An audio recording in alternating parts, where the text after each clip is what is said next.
Marshall Schott, the author of the Brulosophy blog, is here to talk about innovative experiments in homebrewing. This is BeerSmith Podcast number 132.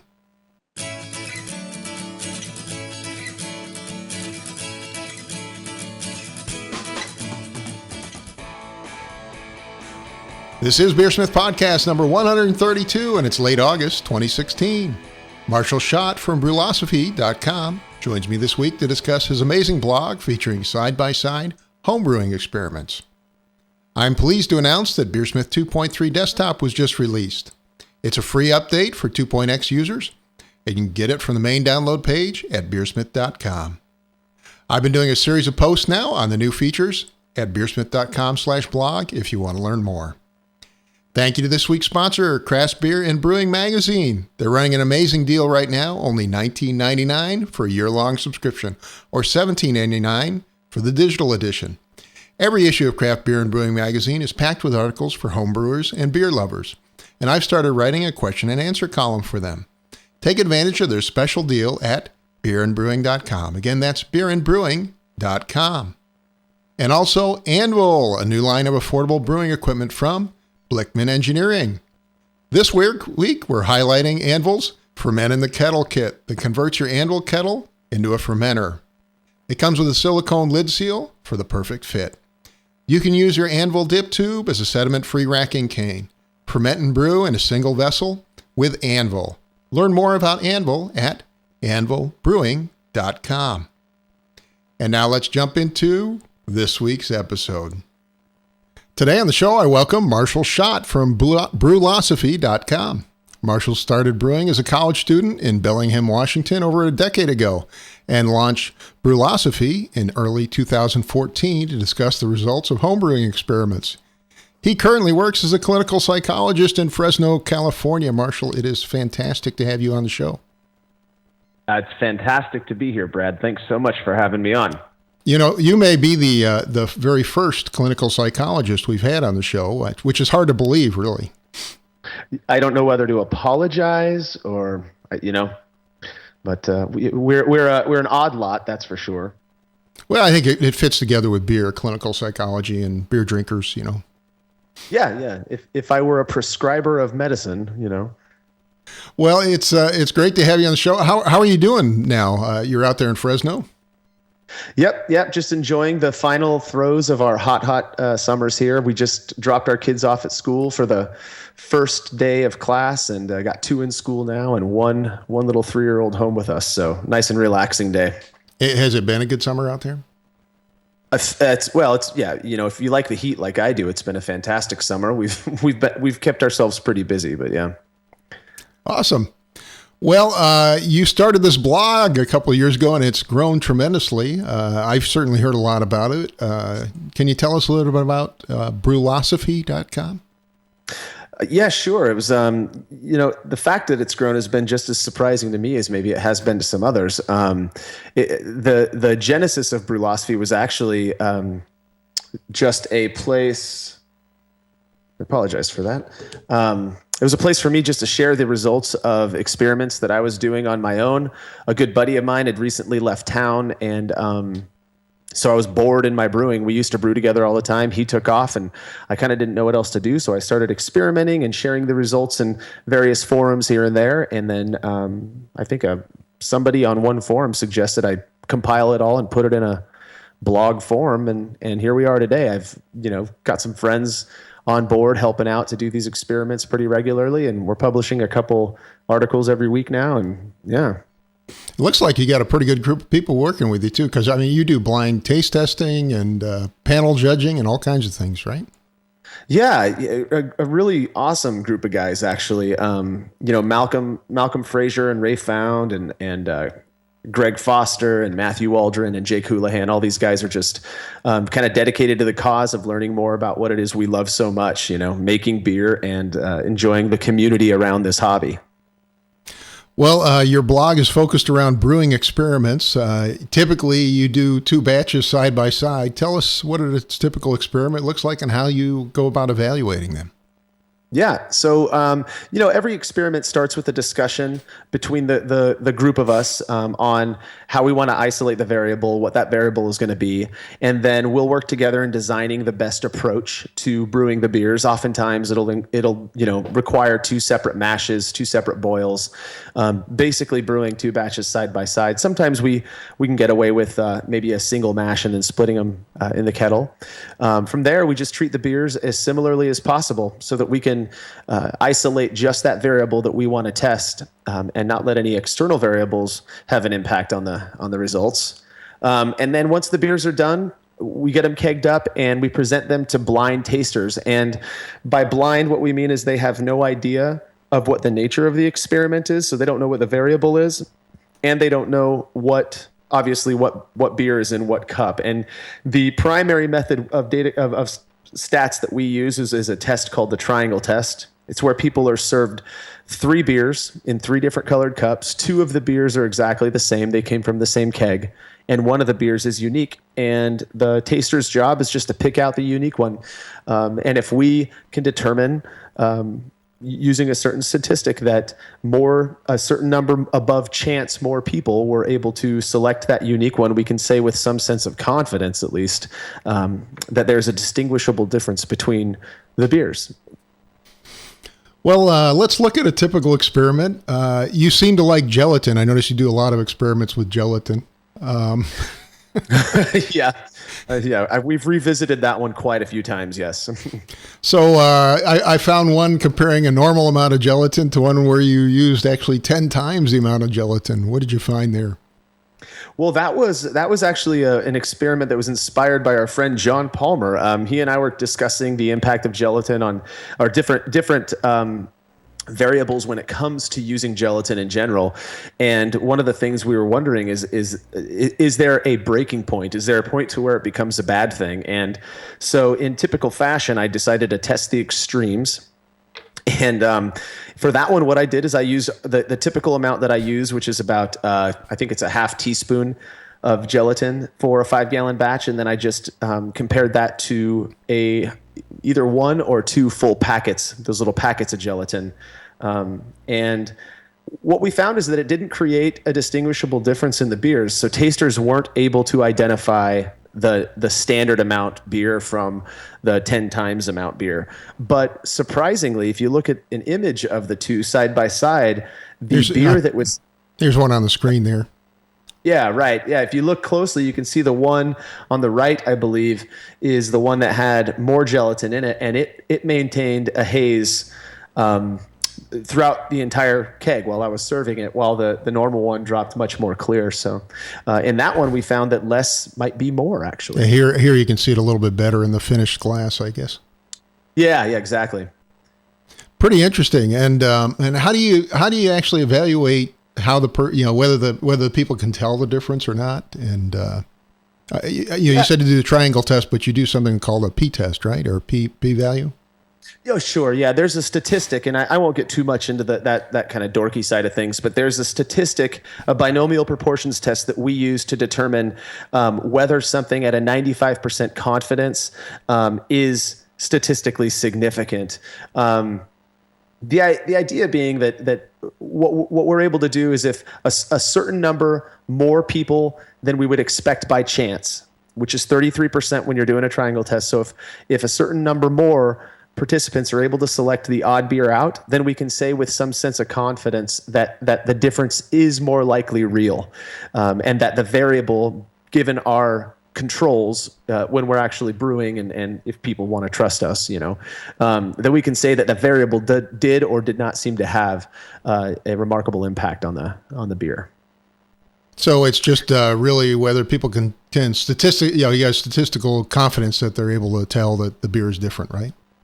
Yeah, right, exactly. And as it is with, most of this type of research, there's also the element of whether or not you want to accept that, what we're saying to be significant or not significant at the confidence interval, or the confidence that we select at the P level that we select, which is 0.05, which would leave us with 95% confident. Yeah, right. Right. Yeah. So, and there's a lot of things that we've shown, at least in our testing and using the methods that we do, don't seem to be as big a deal as we thought. And for someone who's out there reading these articles saying, yeah, but in my brewing, I swear I've experienced a difference.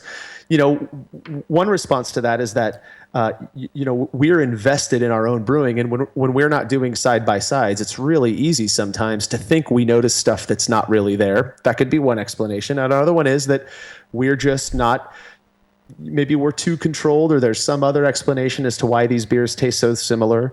When we're doing things like mash temp differences and all of that. And so, there's that piece as well.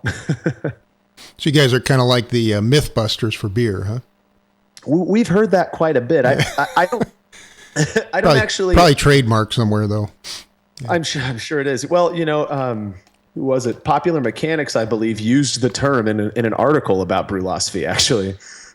And so we didn't get any trouble for that. But I don't consider the stuff we test necessarily myths. At some point in time, it was determined that they were meaningful variables, and so a lot of people, I think, view us as having some sort of an impetus to like disprove things, and that is so not the case. In fact, a lot of the things that we test are kind of secretly done to try to prove that it matters, and when it comes back non-significant, we're just as shocked as most people out there, who see these results. So.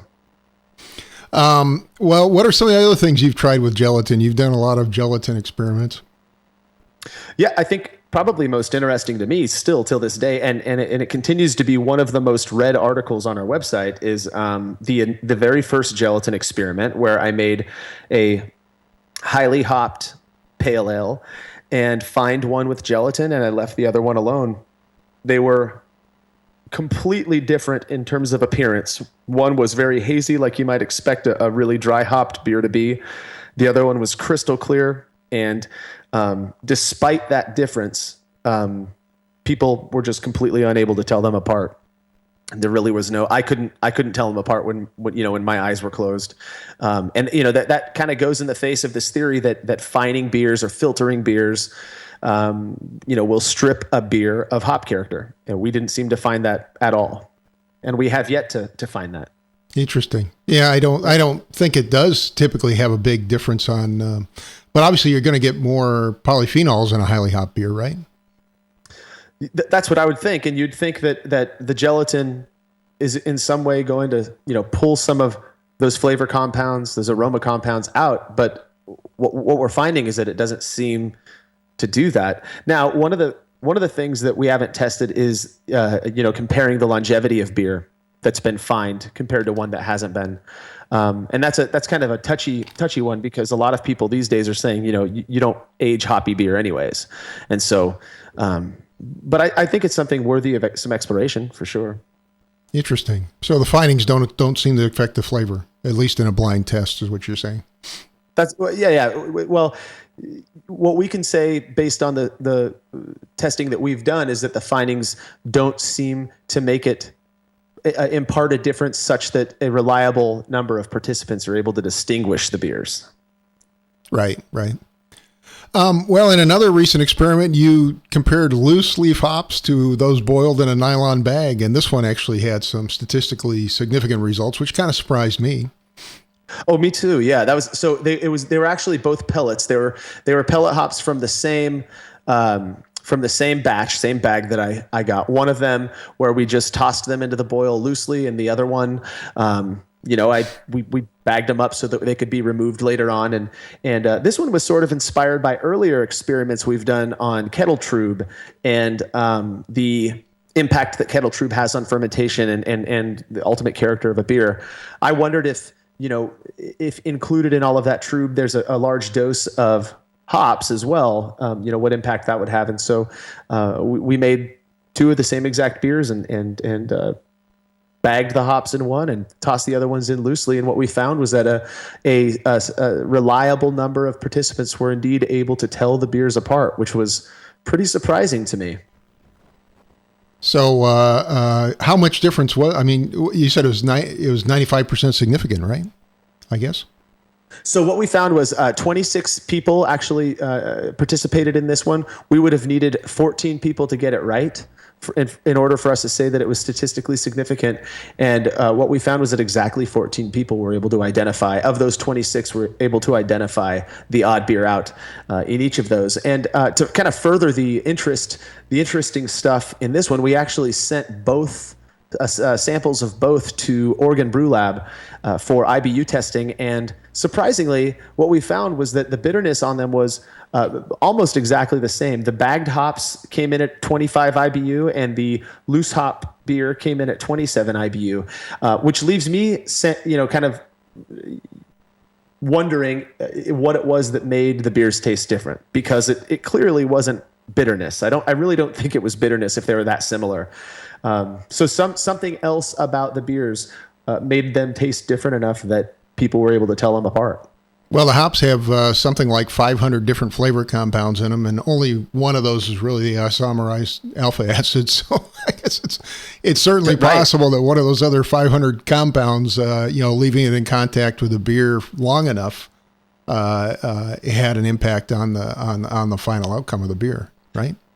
There's so many possibilities. Another one that I think of is how many of those compounds got stuck to the bag when I took the bag out of the wort, and got tossed and washed, when I washed it off, so that didn't make it into the beer in the first place. I mean, there's so many different. We're looking at one tiny little slice of the pie. Can people tell a difference? We don't really do very good at explaining why they can or can't. I mean, there's the guesses. Anyone else's guess is as good as ours. Yeah. Interesting, though. Let's see, what else? Another interesting experiment you looked at, you compared beer fermented in a glass carboy to one done in a PET carboy. What'd you find there? This one kind of surprised me as well. Me too. So a little background on this one. I've been using PET carboys, the 6-gallon, straight-sided PET carboys for about 5 years now. Big advocate of them. They're cheap, they're safe, they're light, really easy to rack beer from.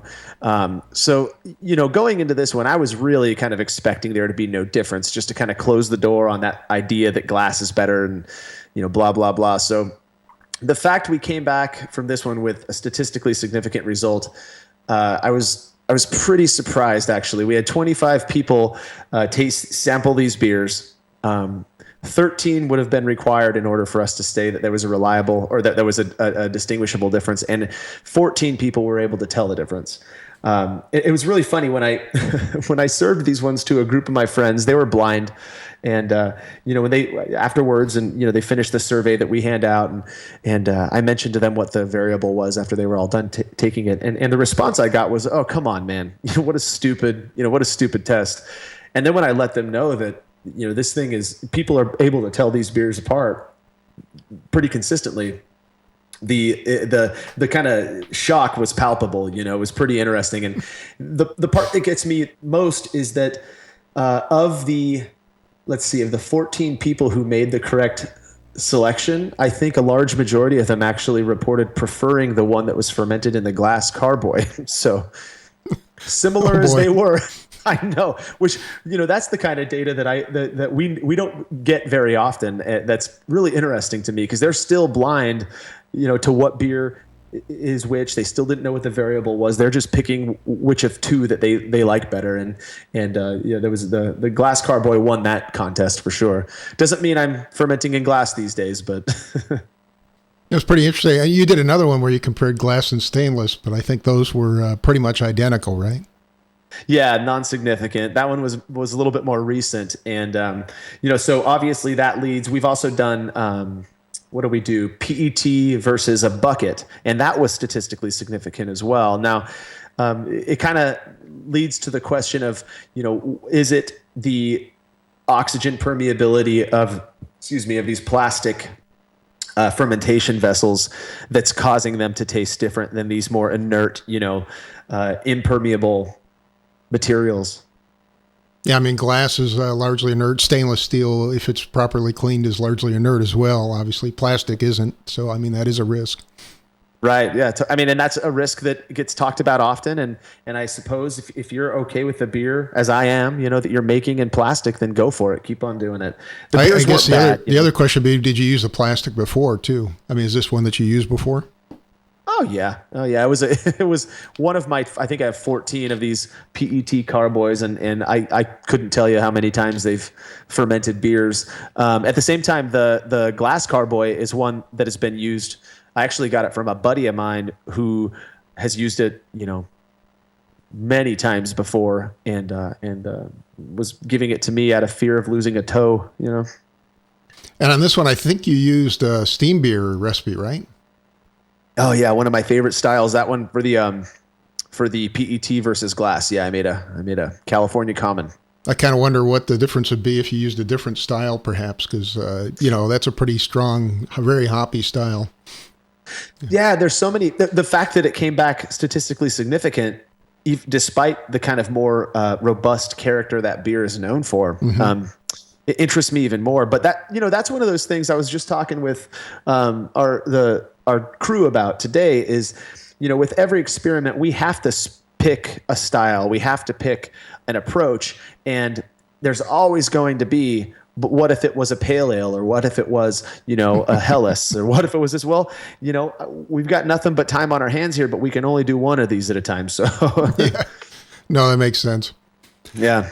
Well, let's see. Let's pull one more. You actually did a collaboration and looked at step mashing versus single step mashing. Sort of an infusion mash. That one also had some pretty interesting results. Yeah, this was a really exciting collaboration. Locally, I've got a good friend who owns an awesome brewery. He just opened it up a couple years ago, House of Pendragon Brewing Company, and equally as interested in learning more about brewing and what goes into it and all of that. We came together and put our minds together and thought, it'd be cool to collaborate and collect all of the data in the tap room for his brew pub, and that would allow us to obviously get a lot more data points. And so we set out and chose to test step mashing as our first go at this collaboration. And basically what they did is they did one single infusion at, let's see, I think the single infusion was at 150 degrees, and then they did a 4-step mash for the other batch. Everything else about them was exactly the same. They stopped at 113, 131, 146, and 158. And then they did a mash out at about 170. Now, I tasted these beers in a blind triangle served to me by the brewer before we started collecting data. And I was consistently able to pick out the unique sample, but they were so close. So it was just like a threshold thing for me in my mind. I wasn't convinced that, typical tap room goers were going to be able to distinguish this beer, but I was wrong. Out of 128 people, we would have needed 52 to imply statistical significance, and 66 people were able to identify the odd beer out, the unique sample. These were average beer drinkers, right? Yeah. Oh, yeah. And what we found, actually, we've run some statistics on differences in performance based on experience level. Basically, I have this theory called the Bad Palates Argument. It's that people are going to look and say, well, obviously your tasters just aren't good enough. That's why so many aren't significant. What we found is that between BJCP judges and your standard BMC drinkers, that their performance rates are actually right about the same. So even an average person can detect a lot of these flavor thresholds then. That's right. Even though they might not be able to describe what they're tasting as well as a more experienced beer drinker, it would seem that their palates are just as capable of telling beer apart as more experienced drinkers. Now, did they have any preference for the step mash versus the other one?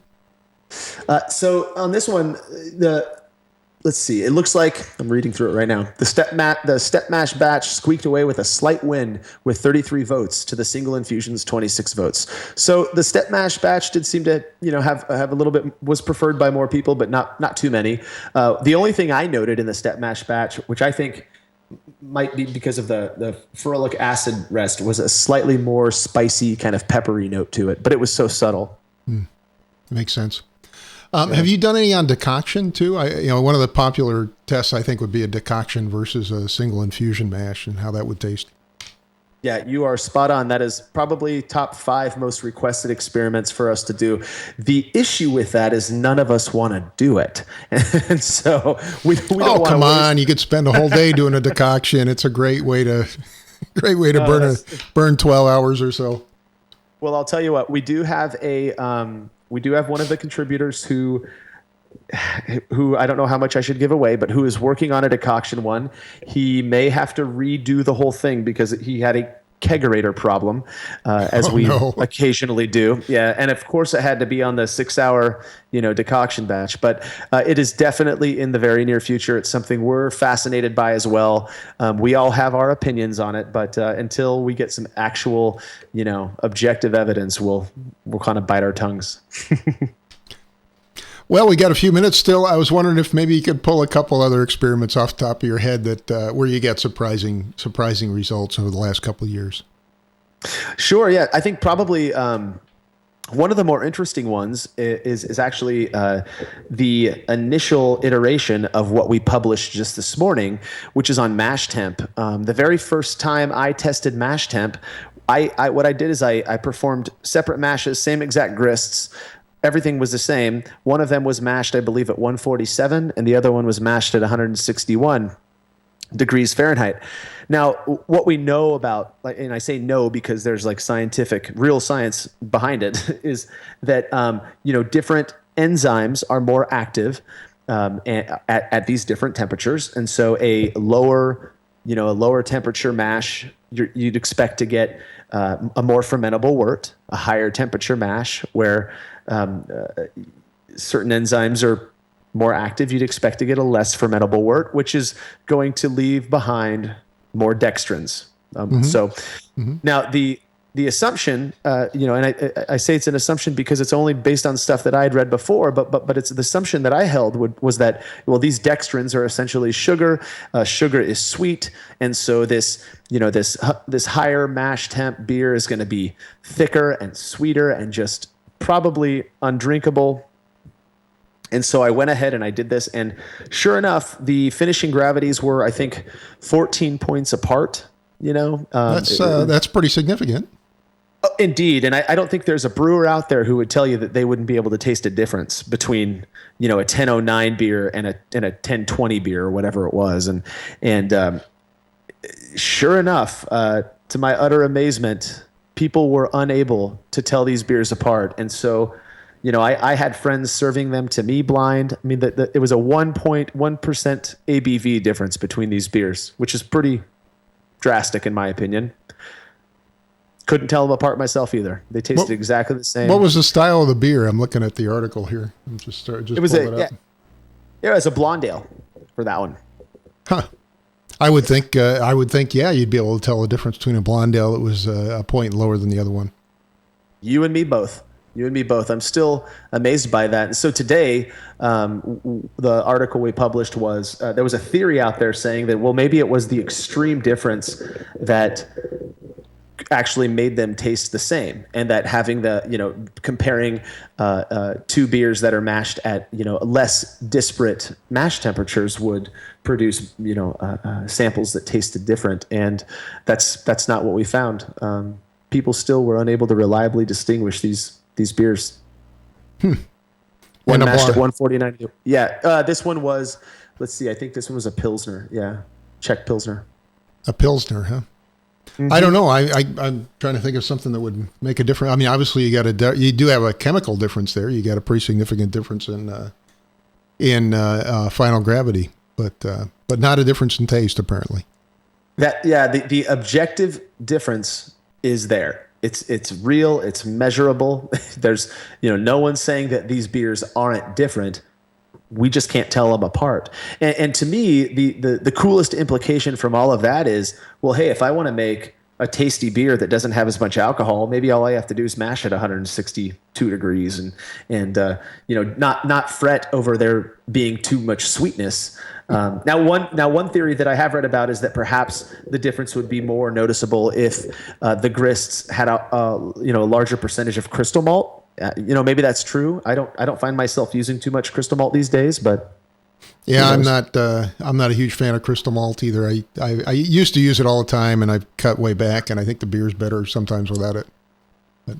Yeah, I'm right there with you. Same experience. Well, you want to pull one more while we're talking? Let's see here. What are some of my favorite ones? I mean, obviously, I think the ones that have probably ruffled the most feathers. Not that it makes anyone angry, but causes people to go, huh, most often are the fermentation temperature experiments that we've done. We're taught that there are two primary things that are required to make good beer, and that's healthy yeast and controlled fermentation temperature. And what we're finding is so far is that fermentation temperature, surprisingly, doesn't seem to produce a distinguishable difference in at least the beers that we've tested them in, which range from, Helles to Schwartz beer and some other ones. Now we have found that mosquito here. We have found that using characterful English yeast, the Fuller strain, that sorry, that there's something just flying right in front of my face here. That we were able, when fermented, I think one of them was at about 72 degrees and the other was down closer to 64, 65, that people were able to reliably tell a difference. I assume when you talk about varying the temperature, you talk about within a certain range. You wouldn't take like a lager yeast and ferment it at ale temperatures. You'd have a pretty big difference there, right? Well, that's not what happened. We one of probably my favorite and most revealing fermentation temperature experiment was doing exactly that. Was comparing the most popular lager yeast in the world, the Weihenstephaner strain, W3470, fermented at 50 degrees compared to, I believe we did 66 degrees. And they were statistically indistinguishable. They tasted exactly the same. And because of that one, this is rarely the case, but because of that one, I now use that strain almost exclusively at 66 degrees, and I've yet to have an issue with it. And that's an ale yeast or a lager yeast? That's a lager yeast. It's actually noted as being the most popular lager yeast in the world. Now, there are going to be those out there who say, well, yeah, but it's more like a hybrid strain. And there's a lot of research showing that a lot of different lager yeasts are really more hybrid in nature. But there are other strains we've tested as well. The Czech lager yeast, WLP 800. And we've done that one as well, 50 versus 66. And there was no distinguishable difference. So, maybe there is another explanation. I don't know what it is, but I have my hunch is that we're basing what we quote unquote know on history as opposed to experience. And a lot of us, I think, it's a lot of fun to just go out and attempt to mess up these batches in essence. And I get that people don't want to do that, but if I'm able to ferment a delicious lager using a typical size starter, and at ale temps, and it finishes in ale time, I'm going to do that if I can't tell it apart from one that took 3 months and cold fermentation. Interesting. Well, it was kind of interesting because I was talking to Chris White, was on the last episode. I think it was 131. And he was talking about yeast genetics, and he actually said that virtually, they've been actually going through the yeast genome and sequencing the genome to find the history of yeast. And they basically found that there's really only two groups of brewing yeast, which is kind of interesting. Yeah, and one of them is more closely related to wine yeast, and the other one is not. And those are the two basic groups. Yeah, I was just reading something on that, and there's when they were trying to isolate these other scientists, what White Labs and Chris White is doing right now, I think is just so admirable and so incredibly interesting. And I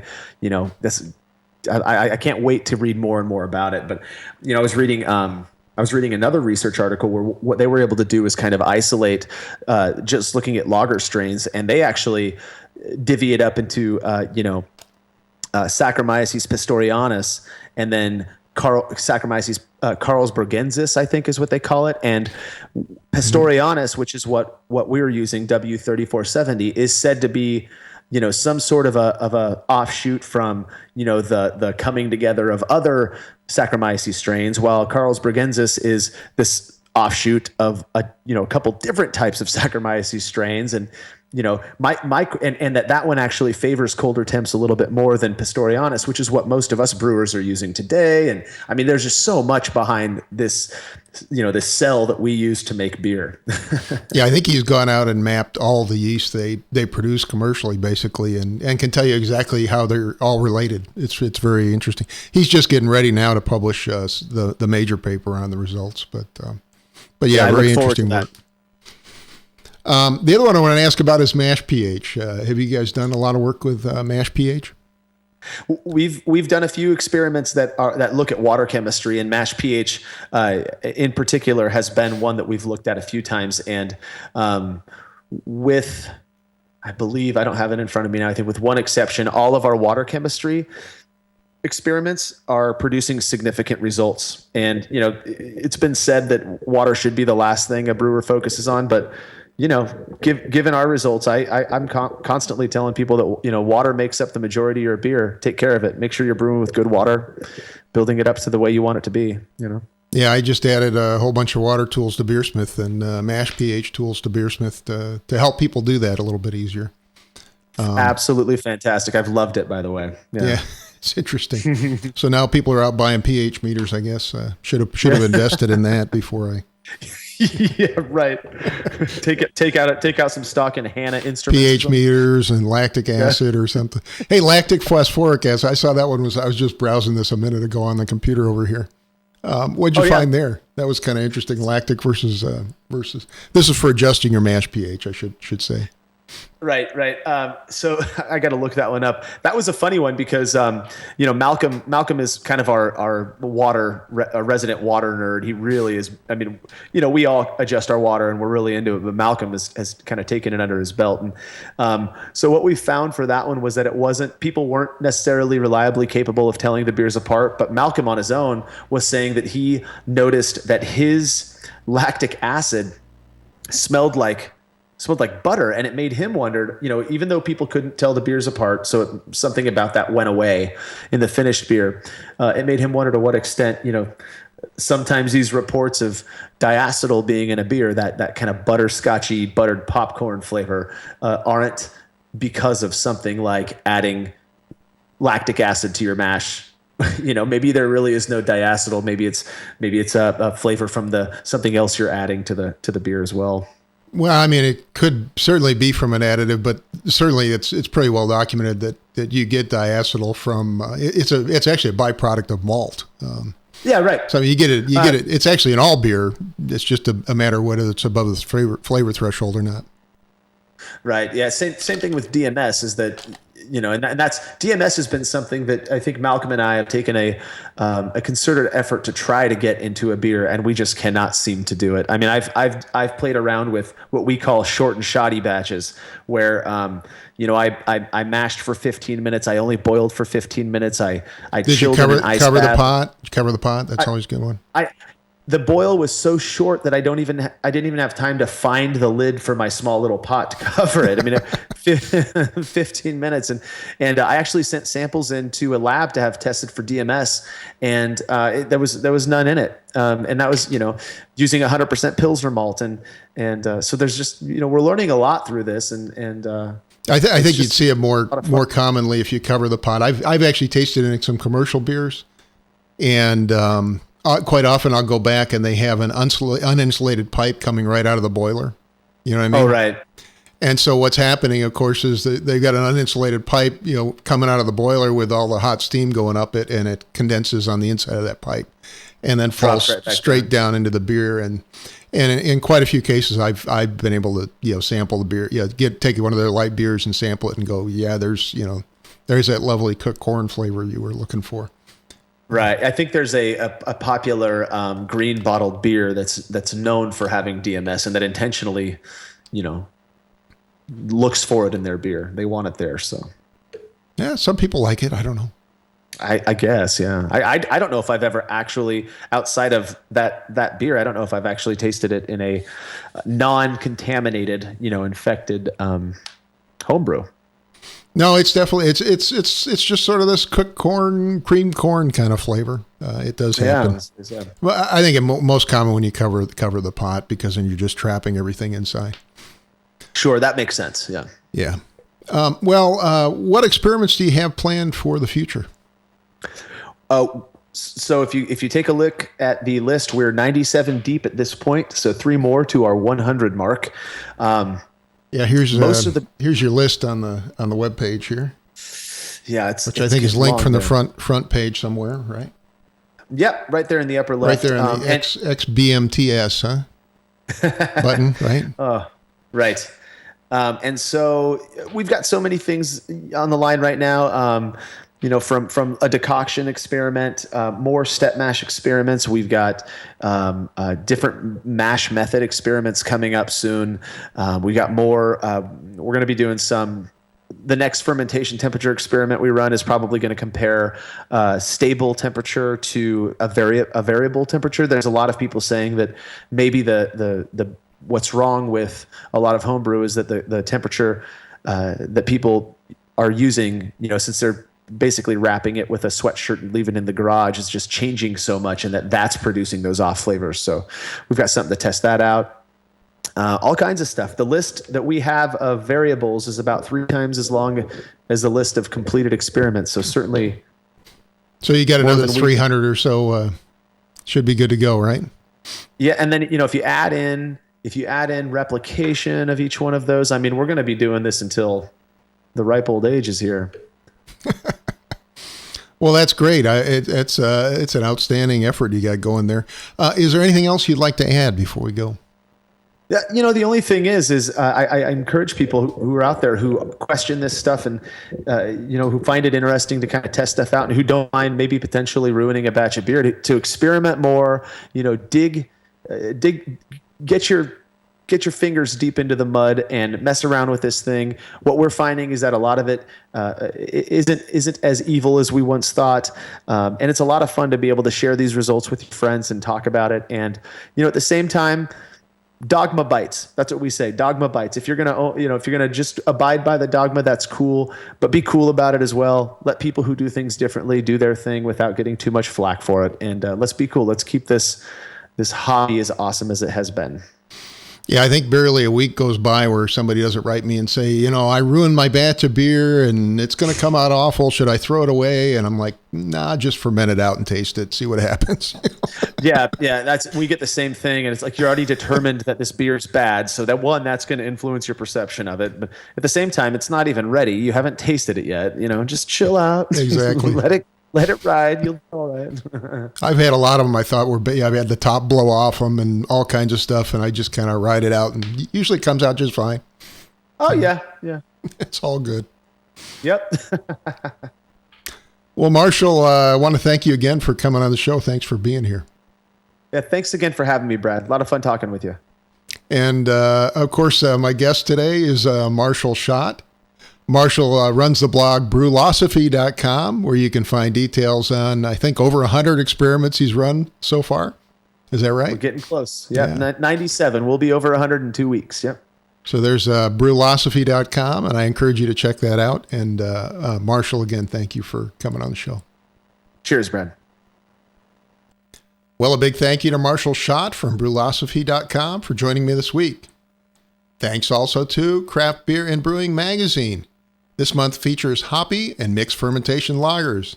Take advantage of their fantastic sale and get a 1-year subscription now for only $19.99 from beerandbrewing.com. Again, that's beerandbrewing.com. And also Anvil, a line of affordable brewing equipment from Blickman Engineering. Get the Ferment in a Kettle kit. Lets your Anvil kettle be used as a fermenter. You can see the full line of Anvil equipment at anvilbrewing.com. Again, that's anvilbrewing.com.